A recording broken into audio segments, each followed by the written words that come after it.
आज हम आपको बताने जा रहे हैं जी शब्दों की सूची। हम लोग जानते भी हैं कि जी शब्द किसे कहते हैं, तो उनकी सूची क्या होती है उसको डिस्कस किया जाए। उसको क्या करेंगे, हम लोग डिस्कस करेंगे जी शब्दों की सूची। जी शब्दों की सूची। जी शब्दों की सूची। तो सबसे पहला इसमें होता है G00, जिसे हम लोग कहते हैं पोजीशनिंग एट रैपिड स्पीड। फिर है G01, फिर है ये है linear interpolation machining at straight line. फिर है G02, सर्कुलर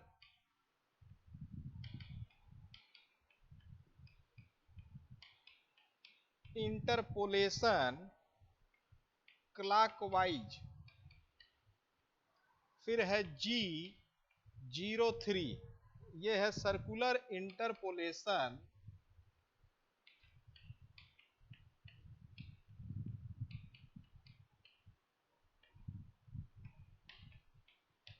काउंटर क्लॉकवाइज। ठीक, तो हम देख सकते हैं यहाँ पर जी कोड आपके जो हैं, जो आपके दिखाए गए हैं, G00 positioning eight rapid speed, फिर है G01 linear interpolation machining at straight line, फिर है सर्कुलर इंटरपोलेशन क्लॉकवाइज, फिर है G03 circular interpolation counter clockwise. ये जितने भी कोड होते हैं इनका प्रयोग हम लोग करते हैं अपने मशीनिंग की प्रक्रिया में, जो कि स्वचालन से निर्मित होती है। तो पार्ट प्रोग्रामिंग के द्वारा उनको जब हम यूज करते हैं तो इन कोड्स का इस्तेमाल हमको करना पड़ता है। तो जब तक हमको जी शब्द नहीं पता रहेंगे तब तक हम उनको समझा नहीं पाएंगे। ठीक, तो यही हम लोग बताते हैं जी शब्द। जी शब्द। ठीक, फिर आपका है G04 G09, इसे पढ़ते हैं एग्जैक्ट स्टॉप। फिर है G10, इसे पढ़ते हैं setting offset in the program. तो ये जितने भी हैं ये बढ़ते जा रहे हैं, आप देख रहे हैं कोई घटता क्रम में नहीं है, सारे बढ़ते क्रम में है। G00, G01, G02, G03, G09 और G10। तो G0 पर है position at rapid speed. Position मतलब उस स्थिति ऐसी है जो रैपिड स्पीड की तरफ है। ठीक, फिर आपका है G01, इसे कहते हैं linear interpolation machining at straight line. Linear interpolation machining at straight line. फिर है सर्कुलर इंटरपोलेशन, सर्कुलर इंटरपोलेशन होगा और वो किसमें होगा, क्लॉकवाइज में। फिर G03 पर सर्कुलर इंटरपोलेशन होगा काउंटर क्लॉकवाइज। तो हमको जब भी सर्किल्स वृत्त से संबंधित जो डाटा या प्रोग्रामिंग करनी होगी तो उस जगह पर हम G02 और G03 का प्रयोग करेंगे, और जहां पर लीनियर का काम करना रहेगा G01 का प्रयोग करेंगे। तो हम प्रोग्रामिंग में अगर किसी चीज को ड्रिल करते हैं, छेद करते हैं, तो मान के चलिए वहां पर हम G02 और G03 का प्रयोग करेंगे क्योंकि वो सर्कुलर वे में है। और इंटरपोलेशन का मतलब ही होता है, जैसे यहाँ पे 1 2 3 4, तो यहां से यहां तक ये सारे क्या है, कंट्रोल पॉइंट्स हैं। तो इन्हें हम लोग कहते हैं कंट्रोल पॉइंट्स, 1 2 3 4। तो कंट्रोल पॉइंट कितने हो गए आपके, 4। अभी कंट्रोल पॉइंट 1 2 3 4 है, इसे हम लोग कहते हैं पाथ। इसे हम लोग कहते हैं क्या, पाथ। ठीक, तो पाथ 1, पाथ 2, पाथ 3, पाथ 4। तो इसी तरीके से ये सारी चीजें हैंडल होती हैं। तो पाथ 1, पाथ 2, पाथ 3 और पाथ 4। फिर है G09 एग्जैक्ट स्टॉप। G09 क्या है, एग्जैक्ट स्टॉप हो जा रहा है, तो जहां पर G09 कोड का यूज होगा वो वहीं पर प्रोग्रामिंग रुक जाएगी। ठीक, तो यहाँ पर आगे बढ़ेंगे G10। G10 का मतलब होता है setting offset in the program. Setting offset का मतलब होता है उस पॉइंट से, जैसे इसको ऑफसेट करेंगे तो ये पॉइंट से थोड़ा हट जाएगा, इस पॉइंट पे ना होके इस पॉइंट पे होगा, तो इसे कहते हैं सेटिंग ऑफसेट।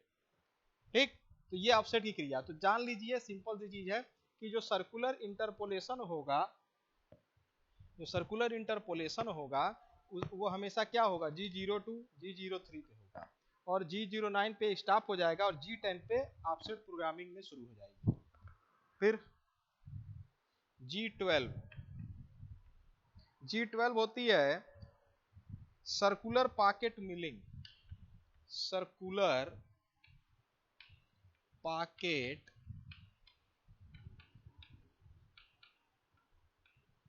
मिलिंग। G12 हो गई सर्कुलर पॉकेट मिलिंग, G13 हो गई सर्कुलर पॉकेट मिलिंग, ये हो गई क्लॉकवाइज में, और ये हो गई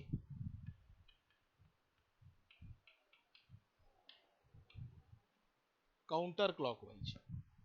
ये हो गई क्या है, क्लॉकवाइज, और ये हो गई counter clockwise.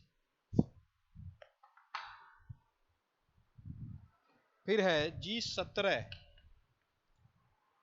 X Y plane, X Y plane for machining,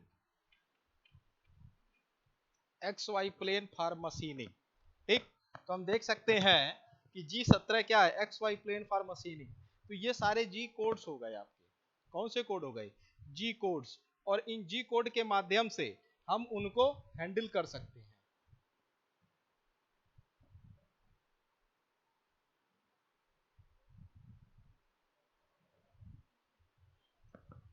ठीक, तो जी कोड के माध्यम से उनको हम लोग हैंडल कर सकते हैं।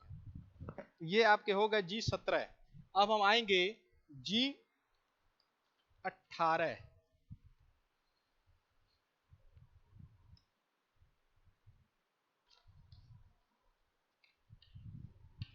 G18 ZX, ZX plane for machining, ZX plane for machining.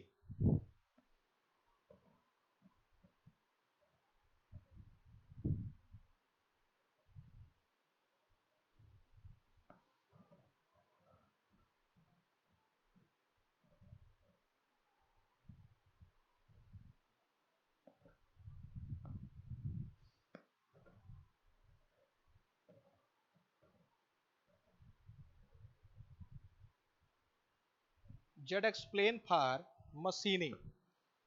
फिर G19 ZY plane for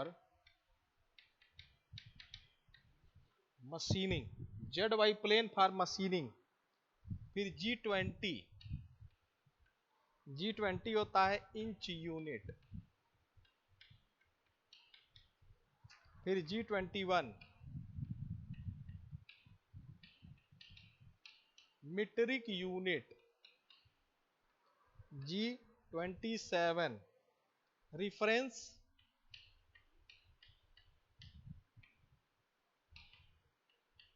return check. फिर G28 ऑटोमेटिक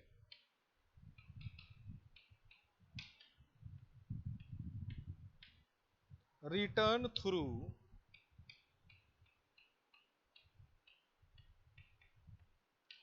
रेफरेंस पॉइंट। फिर G29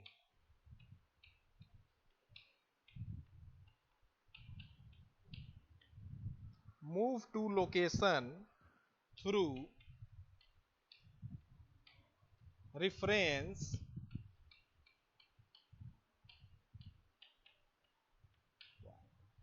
अब देखिए यहाँ पे सारे कोड्स जी के अनुसार दिखा दिए गए हैं, ठीक। तो यहाँ पर है G18, G19, G20, ठीक, G21, G27, G28 और G29। तो ये कोड है। तो जब हम प्रोग्रामिंग में इनका उपयोग करेंगे तो हम बताएंगे बस यही कि इन कोड्स को किस जगह पर यूज किया जाएगा और किस प्रकार से प्रोग्रामिंग बनाई जाएगी। तो G18, G19, G20, G21। तो G18 जो है वो जेड एक्सप्लेन की मशीनिंग के लिए किया जाएगा। और G जो आपका देखिए यहाँ लिखा है 17, ये एक्स वाई प्लेन मशीनिंग के लिए। अगर एक्स वाई प्लेन पर हम मशीनिंग करेंगे तो कोड कौन सा यूज करेंगे? G17।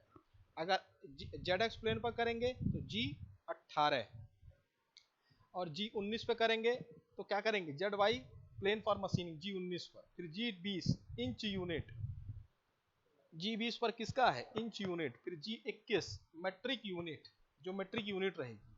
G27 reference return check, G27 में क्या है? रेफरेंस और return check. G28 automatic return through reference point, automatic return through reference point. G29 move to location through reference point, move to location through reference point. तो ये सारे codes आपके होते जा रहे हैं। ये क्या है? ये सारे कोड्स हैं और इन्हीं कोड्स के द्वारा इनको हैंडल किया जाता है। फिर है G31, G31 skip function.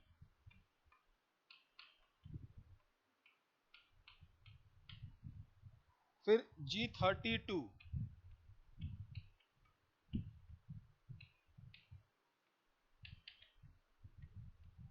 Thread cutting, G33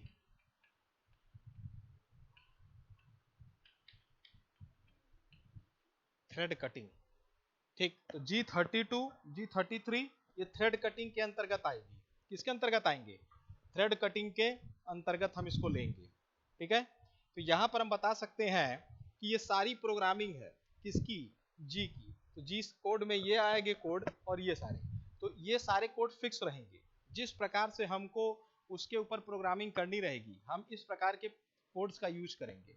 जैसे अगर हमको कहीं पर ड्रिलिंग करना है, छेद करना है, तो वहां पर हम जो कोड यूज करेंगे वो करेंगे G2 और G3।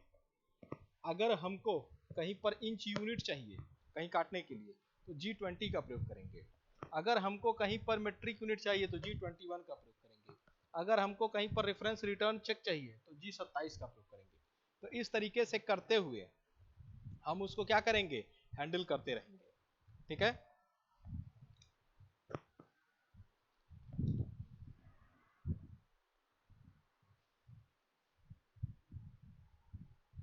तो इसमें अगर कोई भी अगर आपको प्रोग्रामिंग करनी है तो आप उसको आराम से यहाँ पे लिख सकते हैं सारी प्रोग्राम को।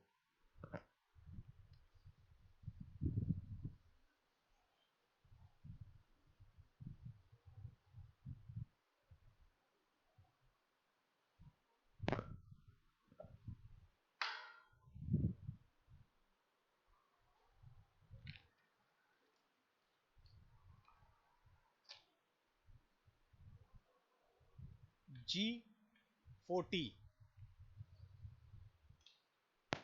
क्या चीज है? G40 का मतलब हो गया कैंसल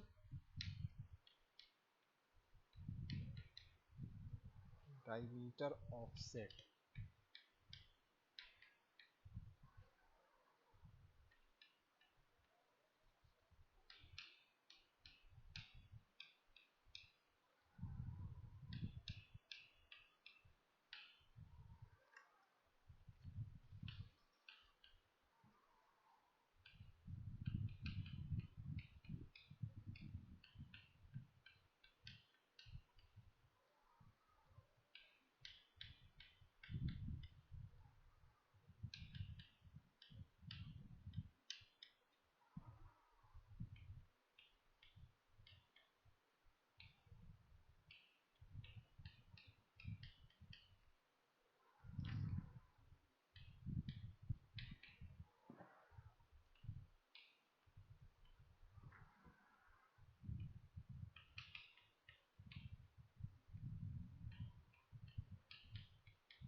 तो ये जितने भी कोड अब देखिए अभी और बढ़ते जा रहा है, जैसे जैसे यहाँ पे है ये चीज बढ़ती जा रही है, G33 फिर G40 41 42 43, ये इसी तरीके से कोड पर क्या है ये बढ़ते जाएंगे सारे कोड।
देखिए यहाँ पर हम बना दिए हैं, सबसे पहले तो है G40, G39 के बाद का आता है G40, इसे कहते हैं कैंसिल डायमीटर ऑफसेट और cancel tool knows offset.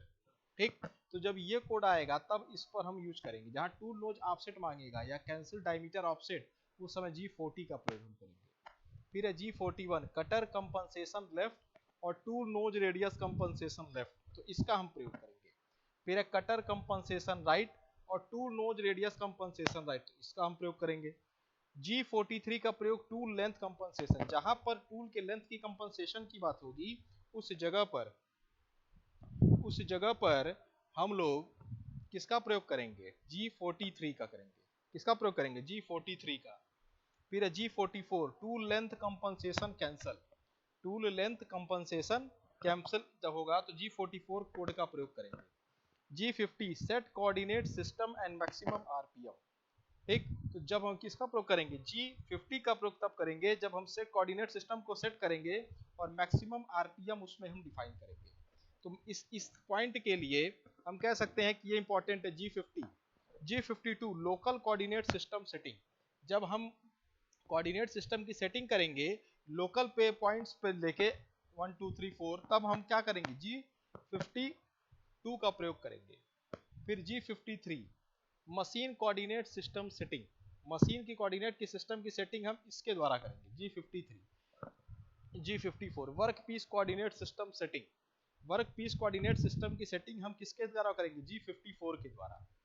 G55 ये है work piece coordinate system setting 2। अब इस तरीके से जितने भी कोऑर्डिनेट सिस्टम है, सेटिंग 1 सेटिंग 2 सेटिंग 3 सेटिंग 4, अलग अलग सबकी सेटिंग करते चले जाएंगे। मतलब एक पॉइंट पे कोई और सेटिंग, दूसरे पॉइंट पे कोई और, तीसरे पॉइंट पे कोई और, चौथे, तो इस तरीके से 6 प्रकार की सेटिंग से हम करेंगे कोड G54 से लेके और G59 तक करेंगे। ठीक, तो 54 से लेके 59 तक 6 प्रकार की सेटिंग्स होती हैं। अब इन 6 सेटिंग्स के द्वारा उसको हम लोग क्या करेंगे? कोऑर्डिनेट करेंगे।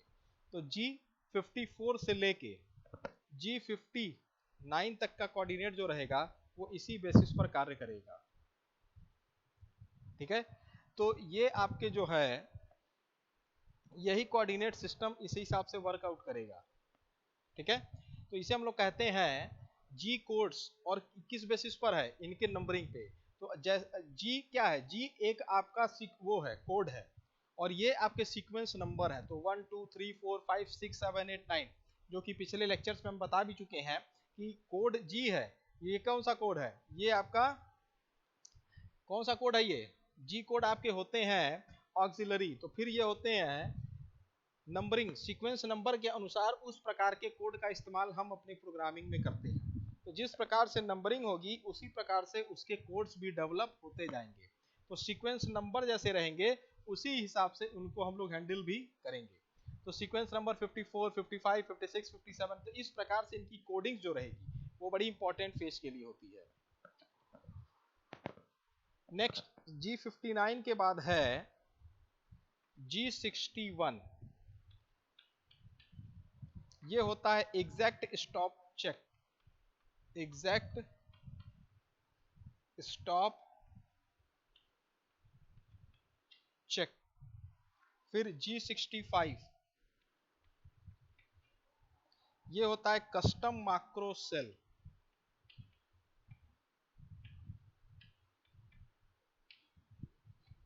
Custom macro cell. ये कौन सा होता है कोड? ये G65 का है। तो आप देख सकते हैं कि G61, G65, तो इसके अनुसार पर इसको हम लोग रख सकते हैं। ठीक है, तो हम कहेंगे कि ये जितने भी जी कोड्स हैं इनके सीक्वेंस नंबर के अनुसार ये प्रोग्रामिंग में यूज किए जाते हैं। तो सीक्वेंस नंबर के आधार पर ही प्रोग्राम में इनको यूज किया जाएगा, और हम कह सकते हैं कि ये कोड उन्हीं के द्वारा ही आइडेंटिफाई भी किए जाएंगे। जिस प्रकार से उसकी प्रोग्रामिंग रहेगी उसी प्रकार से उनका आइडेंटिफिकेशन भी होगा। तो ये आप पहुंच गए हैं G65 पर। तो G61 का प्रयोग होगा एग्जैक्ट स्टॉप चेक। जहां पे हमको एग्जैक्ट स्टॉप चेक करना है वहां पर हम कोड G61 का प्रयोग करेंगे।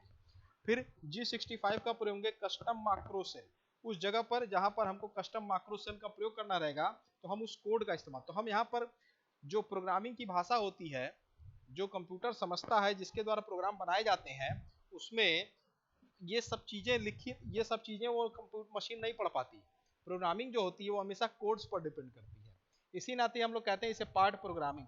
तो जो कंप्यूटर या मशीन जो इस चीज़ों को पढ़ने का कार्य करता है वो इनको ऐसे नहीं पढ़ता, वो हमेशा कोड को समझता है और कोड को समझने के बाद फिर उस पर अपनी क्रिया करता है। ठीक, तो कोड पर समझने के बाद ही वो अपनी क्रिया करेगा और इस आधार पर इसको हम लोग मान सकते हैं। ठीक है, तो ये हो गई आपकी G65 custom micro cell. G65 क्या हो गई? Custom micro cell.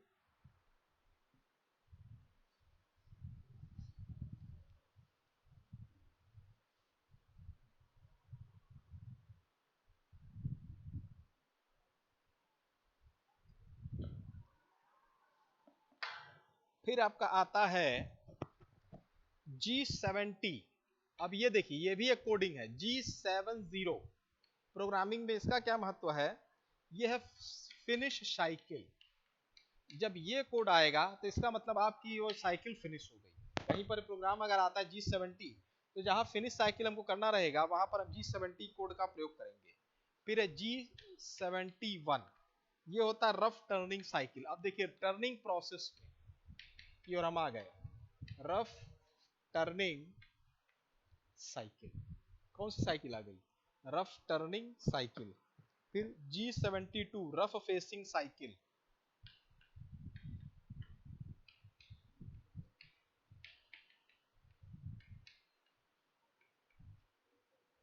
Rough facing cycle. फिर G73 irregular rough turning cycle.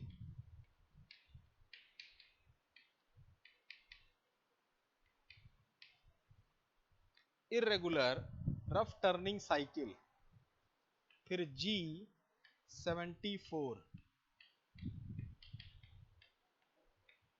Left hand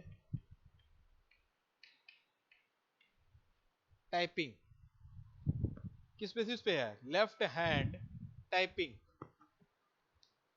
फिर G75 OD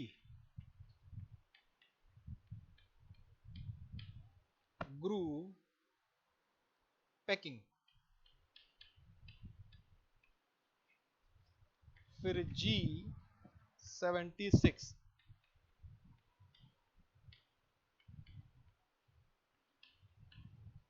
threading cycle.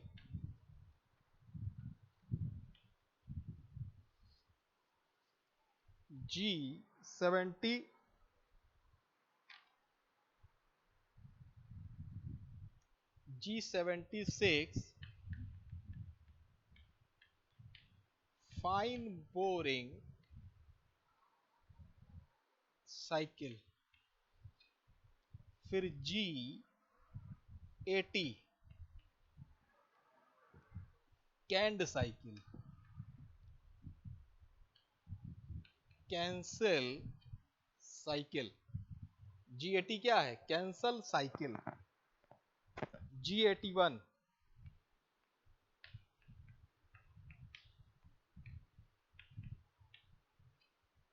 Drill cycle. G81 क्या है? Drill cycle.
बोर इन बोर आउट, ये किसके अंतर्गत आएगा? G85 के अंतर्गत। फिर G86 बोर इन रैपिड आउट। बोर का मतलब होता है कहीं पर छेद को बड़ा करना। बोर का मतलब क्या होता है? जैसे कोई छेद अगर छोटा है, हम अगर कहीं पर छेद करते हैं तो छेद करने को कहते हैं ड्रिल करना। लेकिन अगर उसी किए हुए छेद को अगर हमको बड़ा करना है, इनलार्ज करना है, तब उसको हम लोग कहते हैं बोर। ठीक, कहीं पर अगर हम छेद करते हैं तो उसे हम लोग कहते हैं ड्रिल। लेकिन बने हुए छेद को, जैसे ये छेद है, ये छेद, अब इस छेद को हमको बड़ा करना है तो हम उसको क्या करेंगे? बड़ा करेंगे। तो इस प्रक्रिया को, छेद को बड़ा करने की प्रक्रिया कहलाती है बोर। छेद को बड़ा करने की प्रक्रिया क्या कहलाएगी? बोर। तो छेद ड्रिल और छेद को बड़ा करने की प्रक्रिया बोर। तो बोर के द्वारा कोई भी छेद बड़ा हो जाता है। बोर के द्वारा क्या होता है? कोई भी छेद क्या होगा? बड़ा हो जाएगा। तो ड्रिल, बोर। फिर उसी तरह G86 के बाद है G87। ये होता है आपका बैक बोरिंग साइकिल। बैक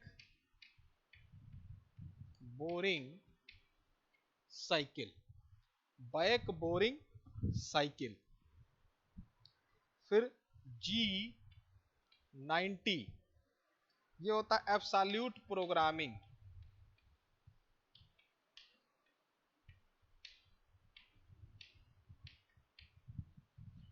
ठीक, फिर होता है G91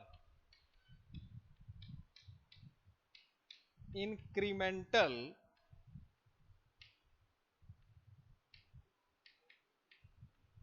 प्रोग्रामिंग।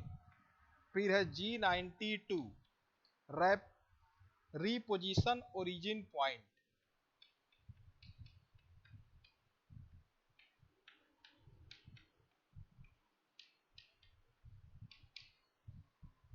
ठीक, अब तो ये जितने भी कोड देखिए आगे के बढ़ते जा रहे हैं, जी सब में लगा है। जी क्या है? सब में लगा है। ठीक, और जी जो लगा है वो उसके द्वारा हम बता भी सकते हैं कि जी कोड जो हम आपको बता भी चुके थे कि यह प्रिपरेटरी कोड्स होते हैं और यह क्या होता है? मशीनिंग प्रक्रम को नियंत्रित करने का कार्य करते हैं। ये क्या होते हैं? प्रिपरेटरी कोड्स होते हैं और ये मशीनिंग प्रक्रम को चलाने का कार्य करते हैं। ठीक है, तो G92, फिर G94 पर मिनट फीड, पर मिनट फीड, इसे कहते हैं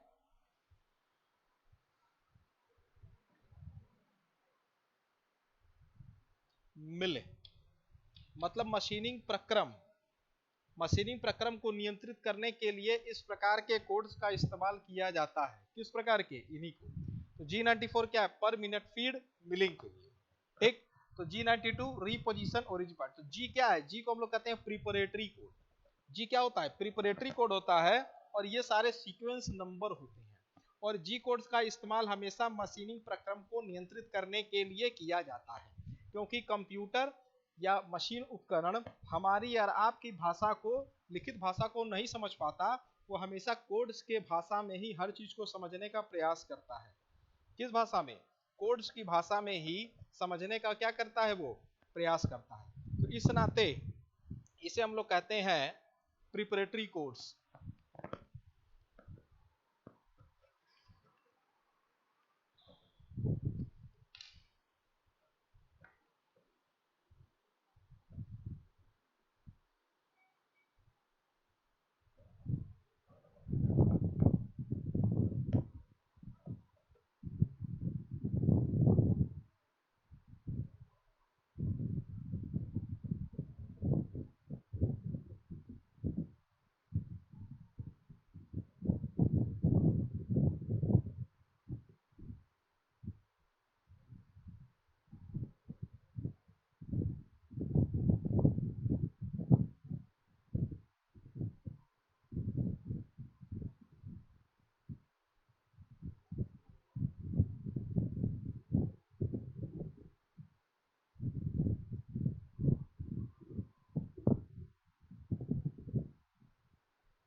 तो इन कोड्स का इस्तेमाल करके ही हम सारे मशीनिंग की प्रक्रिया को करते हैं।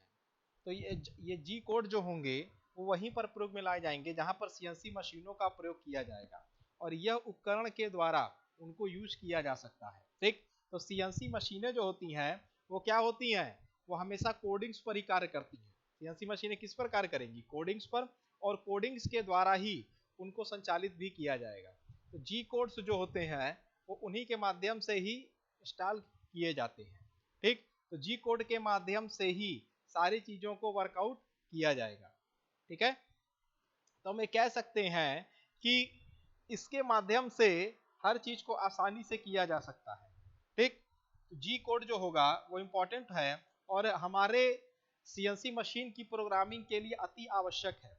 अगर हम इन कोड्स को नहीं जानेंगे तब तक हम मशीनिंग नहीं कर पाएंगे, और मशीनिंग का मतलब प्रोग्राम्स की आवश्यकता है, और जहां पर निर्देशों का सेट होता है उसे हम लोग प्रोग्राम कहते हैं। ठीक, तो जो हो गया जो मशीनों का, हाँ ठीक है, तो जो प्रोग्रामिंग होगा तो उसके आधार पर हम इसको मान सकते हैं। ठीक, तो ये कहा जा सकता है कि इनके आधार पर हम इनको जोड़ सकते हैं। ठीक है, तो ये हो गया कि जी जो आपका ये होगा G94 पर मिनट फीड मिलिंग, ये इसी के आधार पर ही माना जा सकता है। G95 पर रिवॉल्यूशन फीड, तो अगला जो हमारा है वो हम कहेंगे G95।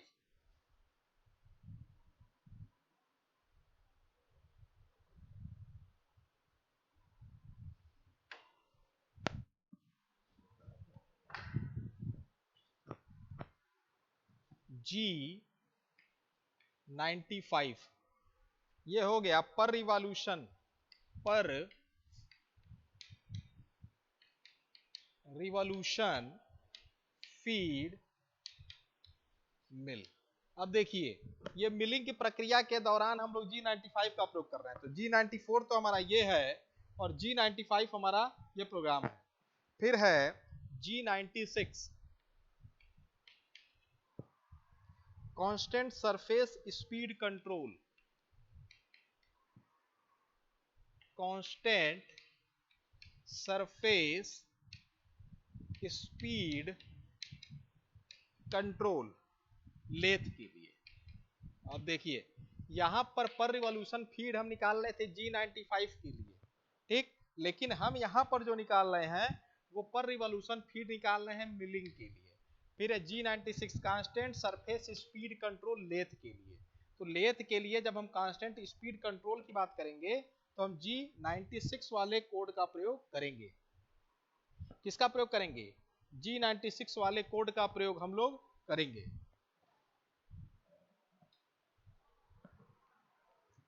फिर G97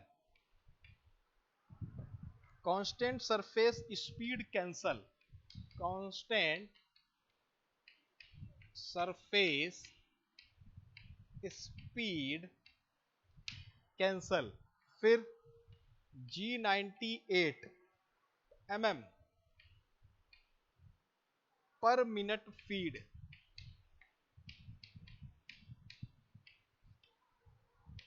लेथ के लिए। फिर G99 mm पर रिवॉल्यूशन,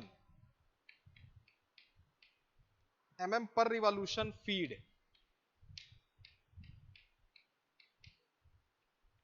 लेथ के लिए। ठीक, तो अब देखिए यहां पर अगला कोड जो हम पढ़ाए हैं वो है G99। हम लोग G0 से शुरू किए थे और हम लोग आज की डेट में पहुंच आए हैं G99 तक आ गए हैं।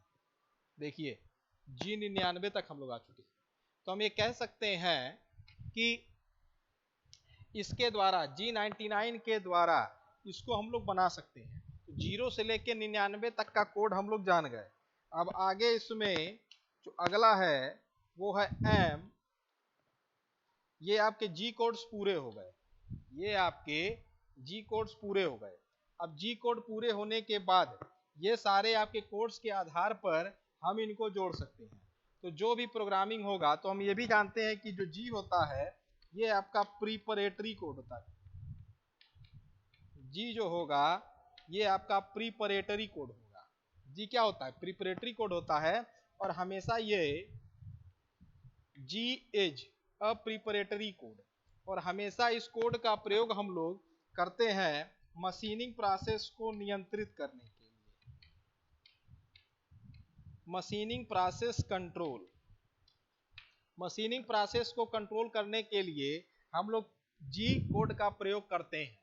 ठीक, अब हम आते हैं अपने यम कोड की तरफ, जिसे हम लोग कहते हैं मिसलिनियस।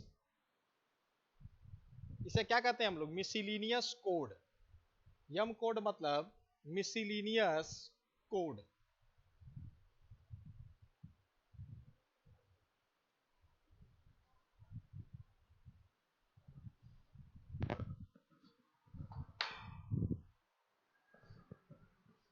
अब आ गए हम लोग यम शब्दों की सूची पर। यम शब्दों की सूची। ठीक, तो अभी तक हम लोग पढ़ रहे थे जी कोड। अब एक नया कोड होता है जिसे कहते हैं यम कोड, और यम कोड होता है मिसलिनियस कोड। यम का मतलब हो गया यम बराबर मिसलिनियस कोड। यम क्या हो गया? मिसलिनियस कोड कहलाता है। ठीक है, तो इसको अगर हम पढ़ें तो इसके अंतर्गत भी हमेशा विभिन्न प्रकार की कोडिंग्स आएंगी, और उन्हीं कोडिंग्स के आधार पर हम उनको लिखते हैं। तो जैसे आपका है यम 00, इसे पढ़ेंगे programme stop.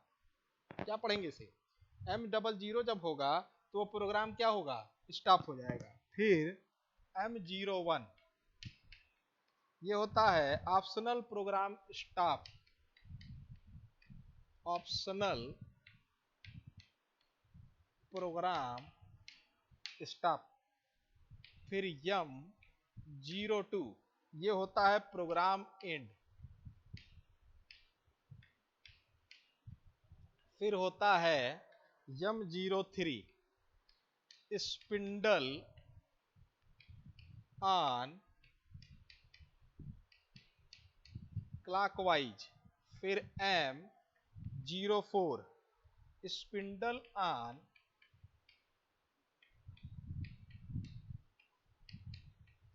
Counter clockwise. Spindle on counter clockwise. M05 spindle of M06 tool change.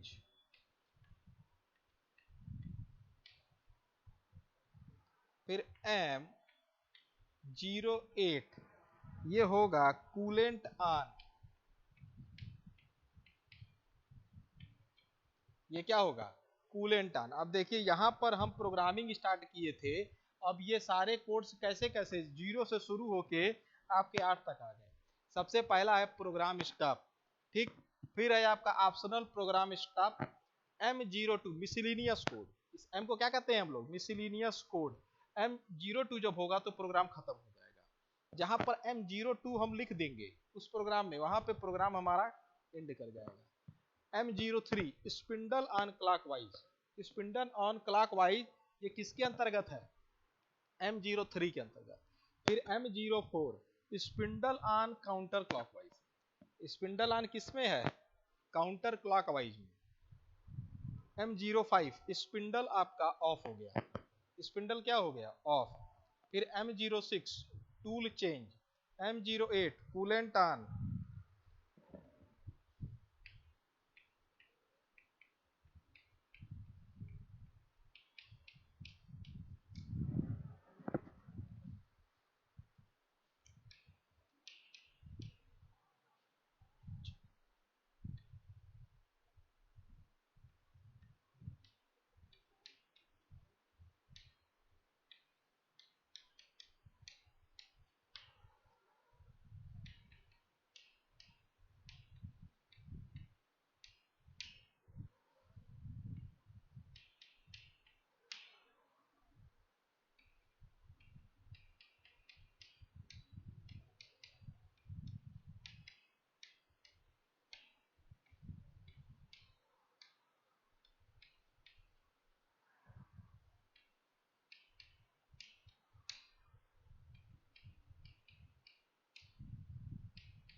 ये आपके कोड्स देखिए, M10 पर chuck on rotary table clamp, M11 पर chuck on rotary table, M13 पर spindle start in clockwise direction and turn coolant on, spindle start in clockwise direction and turn coolant on.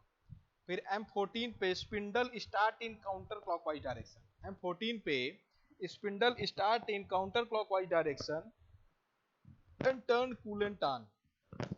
M17 पे आइए, both spindle and coolant off, जहाँ पे M17 का code आ जाएगा वहां पर हम कहेंगे both coolant and spindle of. M19 पे ओरिएंट स्पिंडल, M19 पे क्या है, ओरिएंट स्पिंडल दिखाएगा। M30 पे program end return to start, M30 पे क्या है, प्रोग्राम एंड हो जाएगा और रिटर्न टू स्टार्ट हो जाएगा। फिर M37 पे mirror image about x axis, mirror image about x axis के तहत उसको हम क्या कर सकते हैं, जोड़ सकते हैं। तो बताना बस ये है कि इस प्रोग्रामिंग के अंतर्गत हम जो प्रोग्राम बनाते हैं और वो G और M के आधार पर ही जोड़े जाते हैं। तो G और M के आधार पर जब उनको जोड़ा जाएगा तब हम कहेंगे कि ये प्रोग्राम के द्वारा ही बने हैं। तो M शब्दों की सूची और G शब्दों की सूची के द्वारा ही इनको चलाया जाता है। तो M00 प्रोग्राम स्टॉप हो जा रहा है आपका, M01 आपका ऑप्शनल प्रोग्राम है, M02 आपका प्रोग्राम एंड। तो जहां पर M00 आएगा वहां पर आपका प्रोग्राम स्टॉप कर जाएगा। एक M01 जहां आएगा वो ऑप्शनल प्रोग्राम के रूप में माना जाएगा और M02 प्रोग्राम आपका एंड हो जाएगा। M02 क्या है आपका, प्रोग्राम आपका एंड हो जाएगा। M03 spindle on clockwise, M03 आपका क्या है, स्पिंडल आपका क्लॉकवाइज में मूव कर रहा है। M04 आपका स्पिंडल काउंटर क्लॉकवाइज में मूव करेगा। M05 जो है उसमें स्पिंडल आपका ऑफ हो जा रहा है, स्पिंडल क्या हो रहा है आपका, ऑफ हो जाएगा। ठीक, और फिर आपका देखेंगे M068 में कूलेंट ऑन हो जाएगा, M08 में क्या है, कूलेंट आपका ऑन हो जाएगा। फिर M09 कूलेंट ऑफ हो जा रहा है। तो ये कोड्स हैं, और M जो कोड्स होते हैं वो आपके होते हैं मिसलिनियस कोड्स। जहां पर हम लोग आपके यूज कर रहे थे G कोड्स, अब यहाँ पर यूज कर रहे हैं उनके जगह पे M कोड्स, और M कोड्स के आधार पर ही उनको हम लोग हैंडल कर रहे हैं। तो M10 होगा, वो होगा chuck on rotary table clamp, M10 क्या है, chuck on rotary table clamp. M11 है chuck on rotary table clamp. और फिर आपका है M13 spindle start in clockwise and turn coolant on, spindle start in clockwise and turn coolant on. फिर है M14 spindle start in counter clockwise direction and turn coolant off. M17 जो है both spindle and coolant off. M19 जो होगा वो होगा Orient spindle. ठीक, और फिर आपका जो M18 है वो ओरिएंट स्पिंडल हो जा रहा है। फिर आपका M है 30 program end return, program end हो गया। ठीक, और वो क्या है, रिटर्न टू स्टार्ट, वो फिर से स्टार्ट की और रिटर्न चला गया।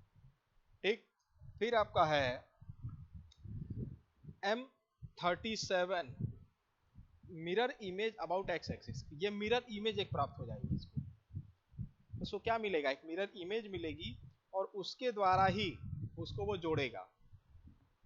ठीक, तो mirror image about x axis पर वो प्राप्त उसको हो जाएगा। तो ये जो कोड्स के द्वारा हम मशीनिंग की प्रक्रियाएं करते हैं और मशीनिंग प्रक्रिया में जो भी परिवर्तन होते हैं वो इन्हीं के माध्यम से लिए जाते हैं। मतलब मशीनिंग प्रक्रम में जो भी परिवर्तन होंगे वो इन्हीं के माध्यम से ही लिए जाएंगे। तो जो मशीनिंग की क्रिया होती है वो इनको लेकर की जाती है और यही उसको नियंत्रित करने का कार्य करते हैं। और जब नियंत्रित करेंगे तभी आप उनको बता पाएंगे कि कब प्रोग्राम स्टार्ट होगा और कब वो प्रोग्राम एंड होगा। तो अगला इसमें जो पॉइंट था M37 के बाद M38 मिरर इमेज जो x एक्सिस पर बन रही है वही मिरर इमेज बनेगी आपकी y एक्सिस पर, वो बनेगी आपकी M38 पर। M39 पे मिरर इमेज ऑफ हो जाएगी। M39 पे क्या हो रही है, मिरर जो इमेज होगी वो आपकी क्या होती है, वो ऑफ हो जाएगी। फिर आपका है M60 पायलट चेंज, पायलट मतलब कि जिसमें हम रख के किसी चीज को रखते हैं या जिसके द्वारा किसी को रखने का कार्य किया जाता है वो पायलट के द्वारा किया जाता है। तो पायलट में एक सांचा होता है और वो उसी के द्वारा वो बन जाता है और सांचे के आधार पर ही उसको जोड़ा जाता है, सांचे के आधार पर ही उसको जोड़ने का कार्य किया जाता है। तो पायलट जो चेंज करने का जो कार्य होगा वो इसी माध्यम से ही किया जाएगा। पायलट चेंज करने का कार्य क्या है, किसके द्वारा, इसी माध्यम से किया जाएगा।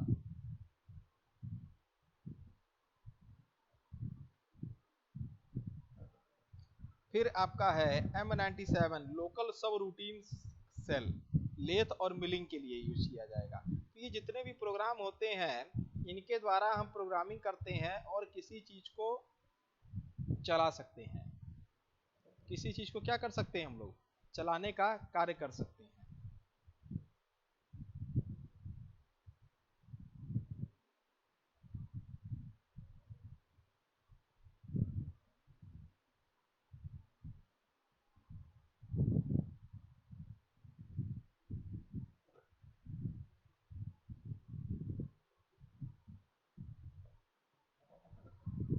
अब इसके आगे जो हम पढ़ेंगे वो होता है जी कोड का विवरण।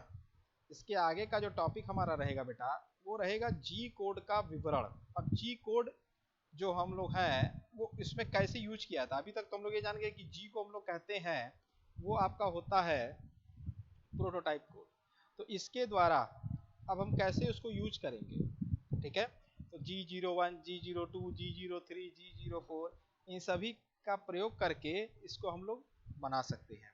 तो जी कोड का विवरण भी इसके आगे वाले चैप्टर में दिया गया। तो अभी हम इसको बताते हैं जो पॉइंट्स आपके बचे हैं वो किस आधार पर इनको रखा जाता है, ठीक। जो अगला इसमें बचा हुआ पॉइंट है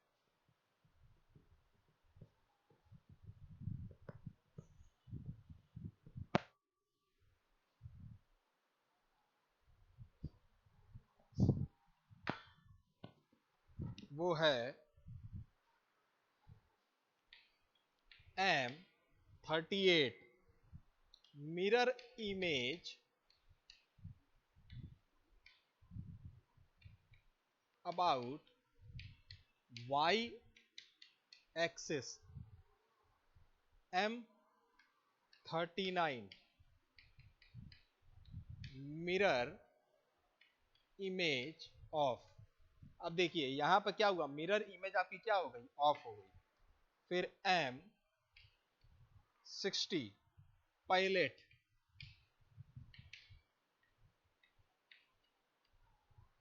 फिर M97 local subroutine call, local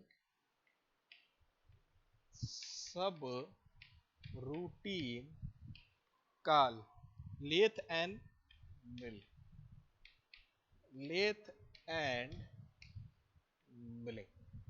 मतलब M97 क्या, local subroutine call lathe और मिलिंग के लिए ये यूज किया जाएगा। फिर है M98 सब प्रोग्राम कॉल,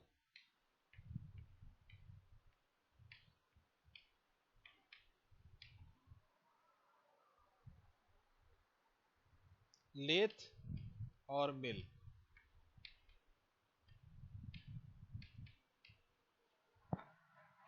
फिर है M99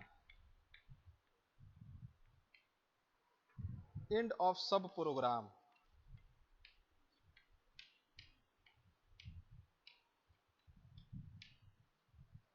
लेथ एंड मिल।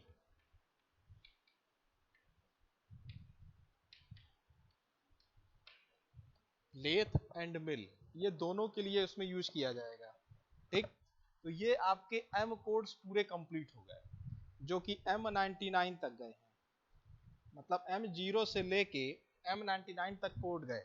तो एंड ऑफ प्रोग्राम हम जो यहाँ दिखाए हैं M38 जो होता है mirror image about Y axis, M39 mirror image off, M60 pilot change हो गया यहाँ पे, फिर M97 local subroutine call lathe और मिल के लिए, लोकल सब रूटीन कॉल जो है वो लेथ और मिल के लिए, फिर M98 सब प्रोग्राम कॉल लेथ और मिल, सब प्रोग्राम कॉल जो है वो लेथ और मिल के लिए प्रयोग में लाया जाएगा। M98 सब प्रोग्राम कॉल लेथ और मिल। M99 end of subprogram lathe and मिल। तो ये जो प्रोग्राम बनेगा वो लेथ और मिल के आधार पर ही उनको हम लोग रखेंगे। तो M0 से लेके M99 तक का जो प्रोग्राम बना है और यही प्रक्रिया के द्वारा हम उसको समझ सकते हैं। ठीक, तो लेथ और मिल इसी आधार पर ही बनते हैं। तो ये आपका एम कोड पूरा हो गया। जो एम कोड क्या है, ये कंप्लीट हो गया और इसी के आधार पर हम उन सभी चीजों को जोड़ने का कार्य करते हैं। एम कोड क्या हो गया, उस पर कोड्स कंप्लीट हो गए, अब इन्हीं के द्वारा सारी प्रोग्रामिंग को किया जाएगा। तो जी कोड और एम कोड के द्वारा प्रोग्रामिंग निर्धारित की जाती है और इन्हीं के द्वारा उनको क्या किया जाता है, समझा जाता है। तो जी कोड और एम कोड हमेशा जो भी प्रोग्रामिंग होगी, जो मशीन टूल समझेगा वो इन प्रोग्राम ही को ही समझ पाएगा और इन कोड्स को समझेगा। अगर इन कोड्स के अलावा किसी और भाषा को वो नहीं समझ सकता, इन कोड्स के अलावा किसी और भाषा को वो नहीं समझ सकता और इसमें कहीं ना कहीं कोई दिक्कत उत्पन्न हो जाती है। तो इन कोड्स को हमको समझने के लिए सारी चीजों को विस्तार से पढ़ना पड़ता है और समझना पड़ता है। ठीक, तो ये एम कोड्स हमारे पूरे कंप्लीट हो गए इस चैप्टर से। अब हम आगे की ओर पढ़ेंगे जी कोड का विवरण। जो जी कोड हम लोग समझ रहे हैं उसका विवरण पूरा क्या है, उसकी विवरण तालिका पूरी क्या चीज है, उसको आगे पढ़ेंगे। धन्यवाद।